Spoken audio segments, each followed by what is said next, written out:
Hello there. Welcome to Series 2 of A Village in Lockdown, a weekly podcast series exploring the impact of COVID-19 on the beautiful and historic village of Port Sunlight.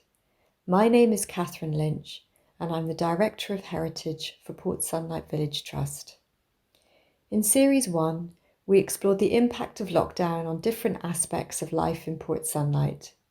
We've taken a break for a few weeks and are now back with Series 2, which documents the village's recovery. You'll get to meet more of my Port Sunlight colleagues with exclusive behind-the-scenes access, find out about the safety measures that are being put in place to protect people, hear about the progress we are making with some important projects, and learn how emergency grant funding is supporting our recovery plans. I do hope you enjoy the series, and as always, we'd love to hear from you. Hello, my name is Heather Alcock. I am Heritage Conservation Officer for Port Sunlight Village Trust.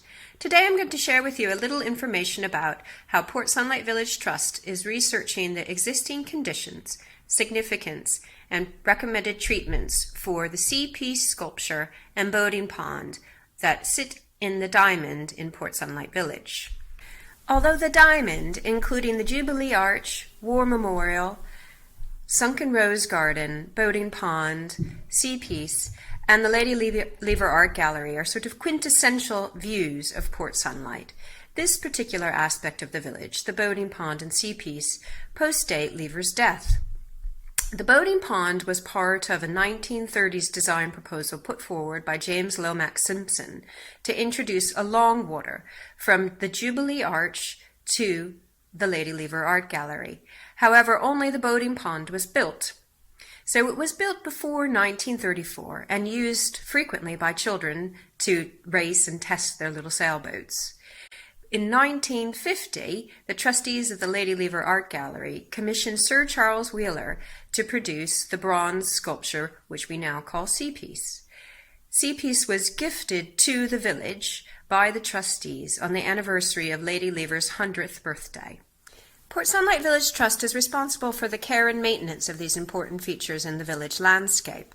To better understand their condition and to recommend treatments for their restoration, we commissioned two outside consultants. The first is Donald Insall Associates, who is helping us look at the architectural elements of the boating pond, and the second was Antique Bronze to help us take another look at Sea Piece.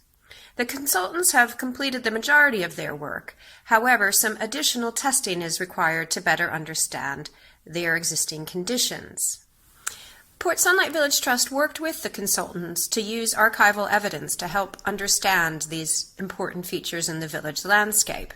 For example, through the records, we were able to determine that the sea piece sculpture should have a dark green patina rather than the gray-green that's presented today.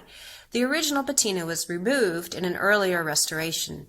It's now possible, perhaps, to recreate the original foundry finish for the sculpture.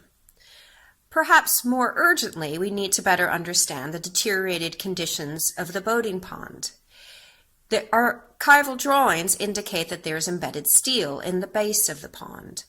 What PSVT and its consultants have decided to do is commission non-destructive testing to better understand the structure and the condition of this site. Non-destructive testing is pretty much what it says it is. It's a way for consultants and property owners to better understand what's going on beneath the surface of a structure without cutting a hole in it.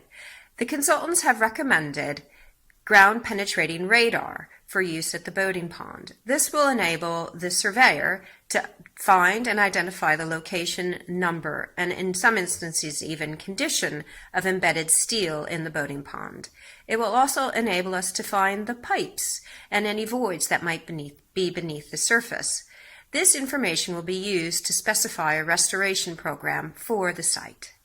Once we understand the scope and scale of the restoration work required, Port Sunlight Village Trust will be able to budget for, or indeed fundraise for, the actual restoration work. This is to ensure the long-term sustainability and enhancement of this beautiful part of Port Sunlight Village.